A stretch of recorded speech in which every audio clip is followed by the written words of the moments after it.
Hello, everyone, and welcome to the Ag Innovation News Podcast, presented by the Agricultural Utilization Research Institute of Minnesota. I'm Dan Scogan, your host for the Ag Innovation News Podcast. Now, guests on Ag Innovation News Podcast shed light on innovations in value-added agriculture, highlight important voices and work that's being done throughout the Minnesota agriculture sector, and educate the public about resources and organizations that support Minnesota agriculture. Today, we'll be visiting with Laura Bachmeier, AURI's Business Development Director of Meat. AURI has been and continues to be involved in meat processing grant programs through USDA's AMS program. Laura Bachmeier, welcome to the podcast. Thank you, Dan. Glad to be here. Let's get started with your bio and your background and what your path was to get to AURI. To start off, I definitely have always been very committed and passionate about all sectors of the agricultural industry.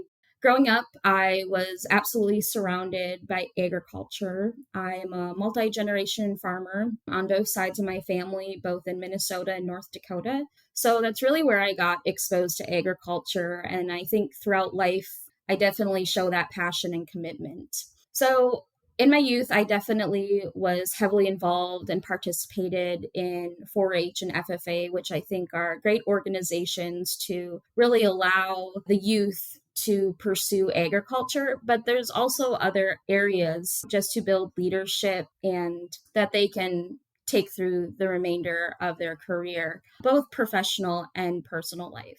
To this day, because I do have a lot of that passion, I still am very committed to those organizations, being a judge, livestock evaluator for a lot of these career and leadership development events for the youth to help what I learned and expose that to them.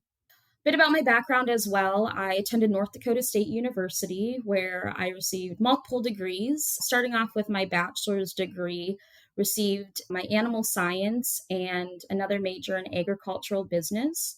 And then decided to, rather entering the workforce, wanted to continue and pursue a more advanced degree and received my master's degree in meat science and muscle biology, where I primarily focused on pork quality on a national basis.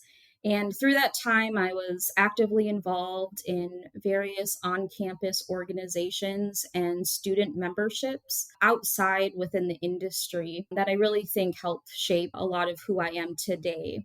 And I could name many of those: Sigma Alpha Professional Agricultural Sorority, Collegiate Cattlewomen's. I did livestock judging, participated in some animal science quadrathlons, and even more. But ultimately, after my master's, was going to pursue a PhD, but I really just wanted to dive into the agricultural industry. And afterwards, started with the National Pork Board. And I was the director of pork safety and quality there, where I focused a lot of my efforts in the research of pork safety and quality, because at the end of the day, we want a safe product for consumption of meat products, as well just doing a lot of education, not only with the swine producers, but others that are involved in the industry. And along the way, learned a bit more about AURI and always wanted to come back home to the great state of Minnesota. And from that point on, I've been with AURI for a little over 2 years now and continue to assist in their mission. And Laura, when you came to AURI, it really was their need for a meat scientist or someone who could work in that realm of processing meat. So tell us a little bit about your duties. What are they having you do at AURI? Within AURI, my position as the Business Development Director of Meat is really to assist those meat and poultry processors, again, within our mission of advancing the value-added meat industry, really for the purpose of rural economic development, by providing that leadership with my knowledge and expertise throughout education and training coordination, exploring those new meat innovations and developing those robust professional networks, and really just to assist those processors. And I know we'll definitely get into this today, but just a more competitive and resilient local and regional meat and poultry supply chain for those very small to small, even medium scale processors in Minnesota, and even in our region, whether they're a brick and mortar startup establishment that are inquiring about entering into the supply chain, but also those that have been well established for many years, or those that transition and started working at a young age at a butcher shop, and being able to provide them that support from a business perspective. When you came to AURI, it was about the same time that they had received their first egg marketing service grant through USDA. What was the intent of that grant program, and what were you expected to work on?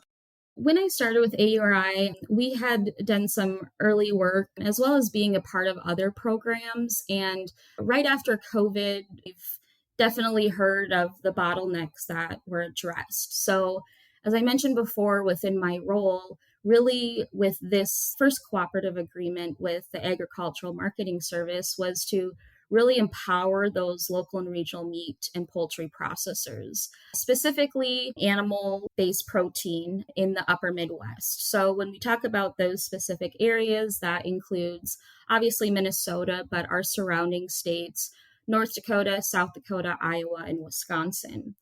And really, it's a collaborative effort between AURI and USDA AMS to really ensure that viable local, regional, small to medium scale processing industry. And we're doing that through a variety of support mechanisms. And with a lot of the federal and state programs that are supporting local and regional meat processing, it's really our goal to identify the needs of the industry, address them in terms of collaboration to help strengthen the competitiveness of those facilities and businesses.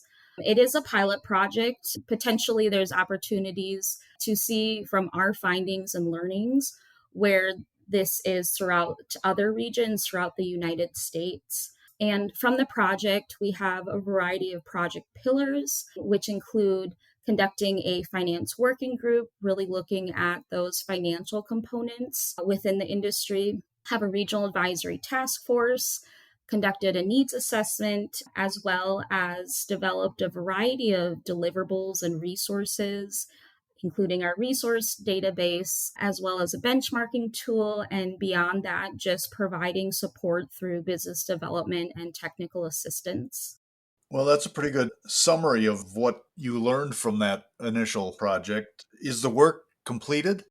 To date, our project will officially be completed next year in March, but over the past 2 years, we certainly have put in a lot of effort and commitment to this project, not only from AURI's perspective, but ultimately recommendations to USDA AMS, as well as to our processors. And to date, a majority of the work has been completed. I named a few of the project pillars that we have.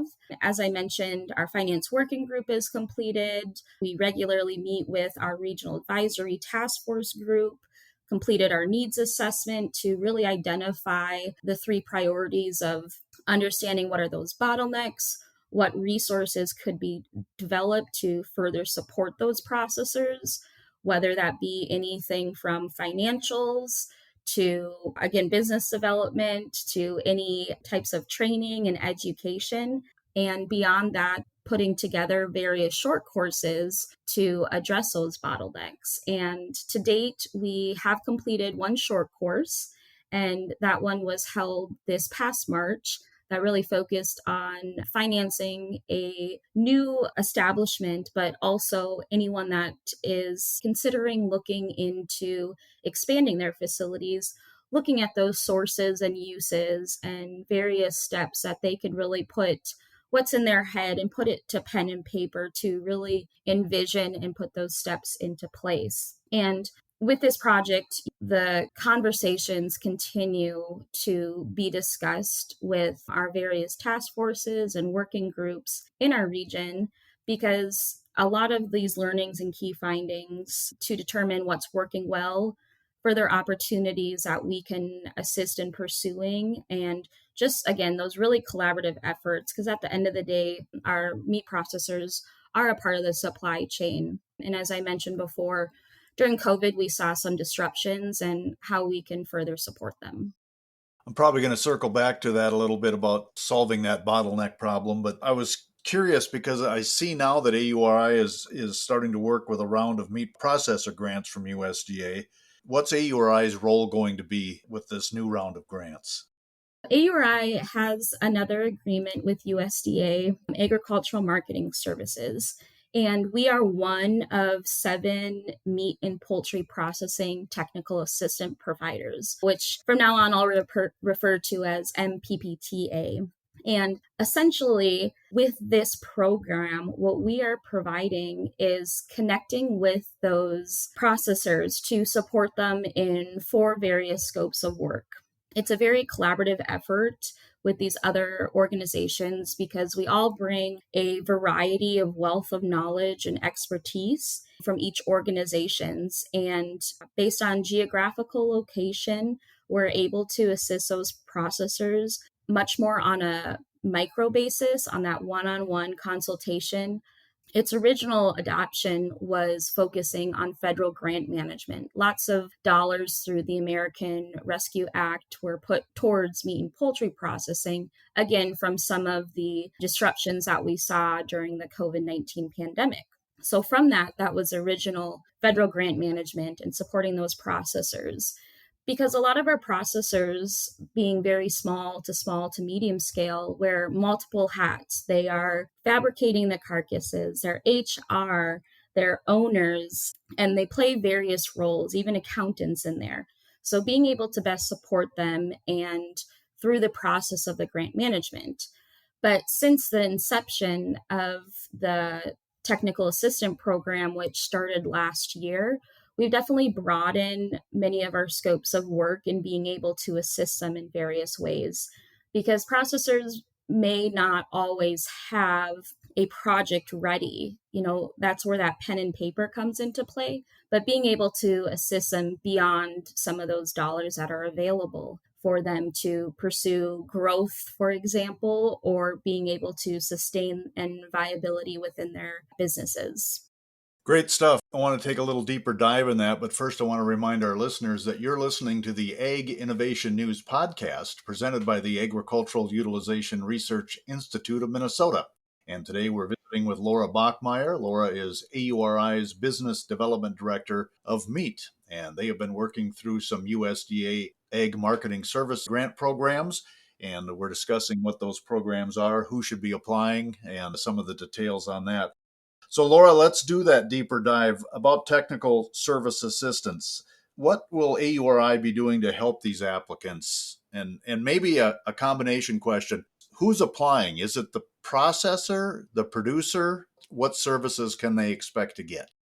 Technical assistant, from some perspective, can be thought of as a very broad term. So specifically with our role as a technical assistant provider, we are offering a variety of capabilities. And again, as I mentioned before, the MPPTA network, which AURI, amongst other organizations, was really established for those local and regional processors to provide support for federal grants. But since the inception, we have now been allowed other activities that have really brought in the activity to a degree where we can assist even further with state and local grant programs. Within the past year or so, there have been grants such as MPEP, which stands for the Meat and Poultry Expansion Program, MPERG, which stands for the Meat and Poultry Inspection Readiness Grant. Recently, in July, there was a grant due in terms of the local MCAP, which was increasing capacity and allowing for processors to purchase any type of upgrades or new equipment to their facilities to better support that supply chain at the end of the day. So specifically to AURI, though, within our scopes of work, within the federal grant management, a lot of kind of examples that we can provide to processors, because this may be novel to them applying for some of these grants, is First off, obtaining their certain numbers, which is more at kind of a tax level, but obtaining some certain unique identifier numbers, some taxpayer numbers, because that's really how they're first going to get started and able to actually hit apply and submit their project. We're able to really assist them in just navigating that application process because it can be a little cumbersome if you're new to applying for a grant. We're able to determine any of those project eligibility components.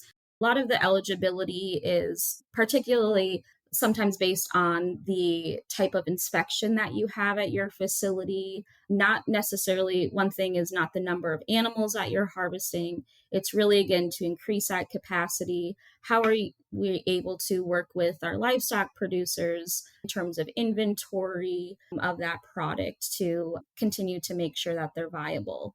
As well, one of the main pieces to grants is definitely writing a grant. There's a variety of grants out there, and being able to share verbally, but put that again to pen and paper and describe in detail that project narrative as to what are the goals of the project, how will that benefit not only the small business of the meat processor, but the community in supplying to potentially a rural community and being able to provide them additional sources of protein.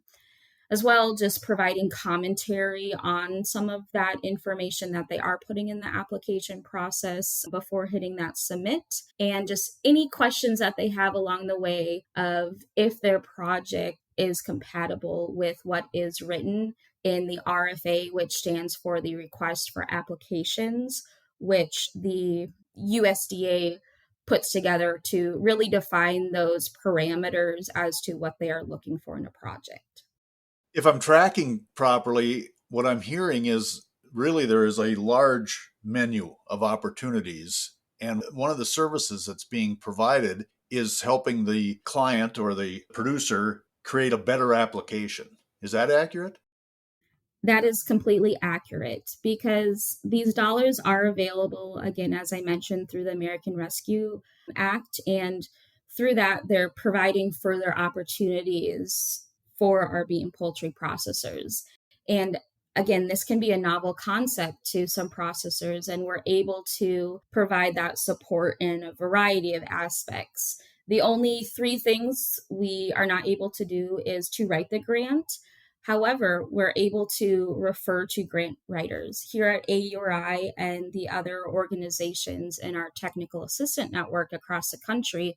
Definitely have those networks, and us connecting with our small business development centers, our economic development centers, rural development, other organizations we're using in support within that system to best provide a application that is addressing all of the components to what needs to be in that grant.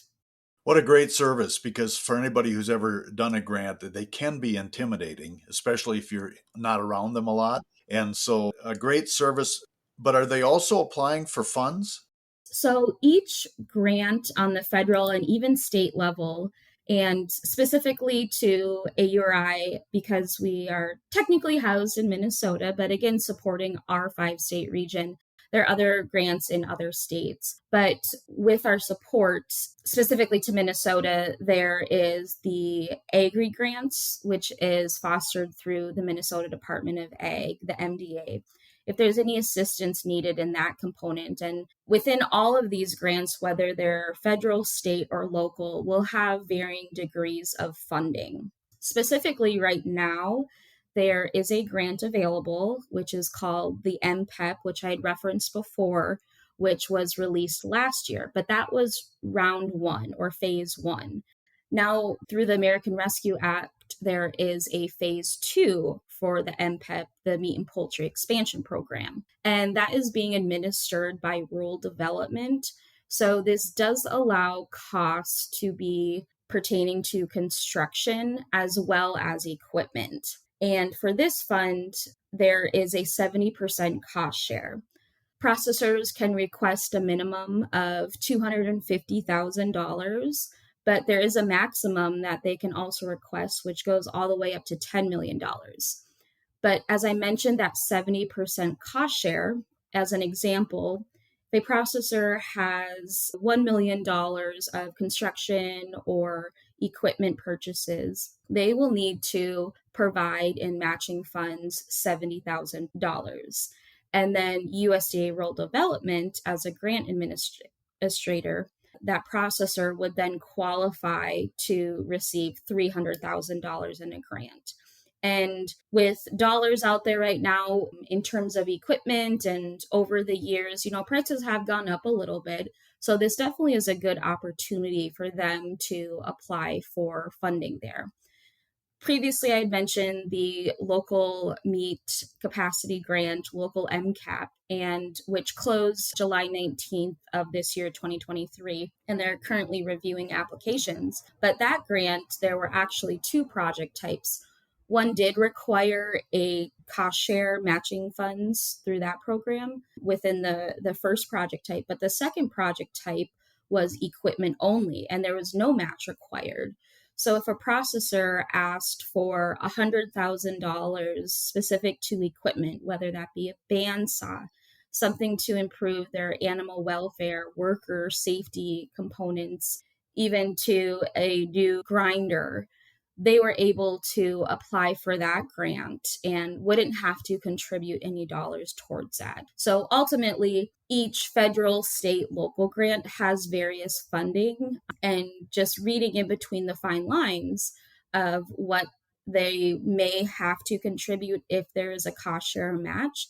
But that's where those discussions can occur, where here at AURI, we can have those conversations with the processors, again, reading in between those fine lines within the request for applications.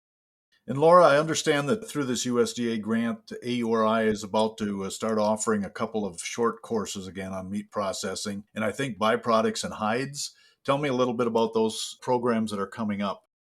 This is very in correlation to both of the efforts that we're working with USDA, again, very collaborative. And as I mentioned before, we had conducted a needs assessment within our 5-state region. And from that, identified from those responses in our questionnaire that there were 5 themes that were identified. And from that, beyond communication with our technical assistant network nationwide, byproducts and hides always kind of rose to the top of not necessarily always a bottleneck, but for some processors it is. Historically, for byproducts and hides, processors were having rendering companies come to them paying for that, whether that be $5, $25, or $35. But over the past 20 some years, that has kind of switched and vice versa, where now there's a fee to remove that. And a lot of that is ending up in landfills. So with that, AURI, again, being a value added within our mission, we are putting together this short course to address that bottleneck, but being able to put together a panel where learning from processors that are conducting alternative applications for uses and applications for those byproducts and hides. We're even creating a kind of how-to guide of utilizing some of that offal and other non-traditional, non-meat products, but still come from the animal, for that full carcass utilization of creating a pet food that a processor can look at this how-to guide, utilize that information, and be able to put that on there and impact their bottom line for their business. So that's just another example. We have conducted a study too of looking at other applications throughout the United States for those byproducts and hides, again, for that full carcass utilization to get more value out of those animals. So if somebody's listening today and would like to participate in either of those short courses, is there a cost and how do they register? Specifically for our byproducts and high utilization short course, the event will be held virtually on October 26th, and multiple ways to register, whether you go to LinkedIn. The best option is to go to our AURI website, AURI.org. And if you scroll down just a little bit, and there's 6 blocks there, right on the top middle tile in the center is a page called Meet Science, which really encompasses a lot of what we have talked about today, Dan. But if you click on that, scroll down a little bit, and you'll see upcoming events. And participants can just click on the link, and that will direct you to the registration page. And it is a no cost to register for the event. And we're really hoping that we get not only good participation, but really advance that dialogue and address questions that processors and others within the industry may have that we can provide a response to. And then does AURI follow up with attendance and create potential projects from that, or is it more of a learning experience? It's a combination of both of them because there definitely is an option. Again, our contact information is always available for processors to get connected to us, whether it is in relation to that byproducts and high utilization, short and long-term strategies. But we are also, again, as a technical assistant provider and learning more about the learnings and findings that we've discussed today, we're always open to communicate with processors beyond that. And certainly it's applicable to start client projects based on the various capabilities that AURI can pursue. And Laura, we both mentioned COVID pandemic and how some of this work came through that. And there was a bottleneck that occurred and supply chain issues that came out of the COVID pandemic. So in your opinion, are some of those issues being resolved, or have they been resolved through this work, or are we better prepared for the next disruption? Where do you think we're at? Being out in the field and talking with processors as well as our industry partners, we absolutely identified bottlenecks, and that's why we're using that collaborative effort to address them. From out in the field, there's been various responses if the bottlenecks have been addressed completely or not. And I'll give one example. Previously, when COVID hit, there was a backlog of animals in producers wanting to have their animals be harvested and had to wait 10, 12, 18 months out beforehand. So from a producer perspective, thinking, well, in the genetic terms, if I breed this animal on this day, when are they going to reach their market weight? Poultry, pigs, and cattle have various biological cycles and frameworks there that just having to think forward and ahead. But today, we're hearing that backlog of animals waiting for slaughter spots has decreased significantly. So I will say that bottleneck has been addressed. Again, things can always change. But from the other bottlenecks, one of the things absolutely defined is that labor issue. I'm still continuing to address that. But I would say, again, through the work that we are doing and the resources that we are putting together for that viability, competitiveness is absolutely impacting our processors in a positive nature. Laura, you've left us with a lot of good information today, but if you've piqued somebody's interest or they want to get more information, where should they go? As I mentioned during how to even register for our short courses, if you just log into our AURI.org website, you certainly can get connected with our meets team. We also have just a general inquiry form, and that will get back to us no matter what, whether that's a phone call, a virtual conversation, visiting your facility, or emailing us and being able to communicate through that perspective. But even if you're not a processor, we're always open to that communication and hearing your perspective in terms of this meat and poultry processing industry from our local and regional perspective. Any final thoughts? You get the last word as our guest today, Laura. Anything you want to leave them with? Well, appreciate this opportunity first and foremost, but there's dollars out there for processors to utilize. And I just think in general, the efforts that AURI is putting towards the meat and poultry processing industry within our region will have significant impacts, and the recommendations to USDA to, again, be competitive in this sector will be very beneficial at the end of the day. All good stuff. We've been visiting with Laura Bachmeier, AURI's Business Development Director of Meat. Laura, thank you for your time today. Thank you, Dan. Appreciate it. And thank you for joining us today and listening to the Ag Innovation News podcast presented by the Agricultural Utilization Research Institute of Minnesota. I want to thank my podcast crew, Lisa Martinez, AURI Communications Coordinator and editor of this production. To learn more about AURI, go to auri.org.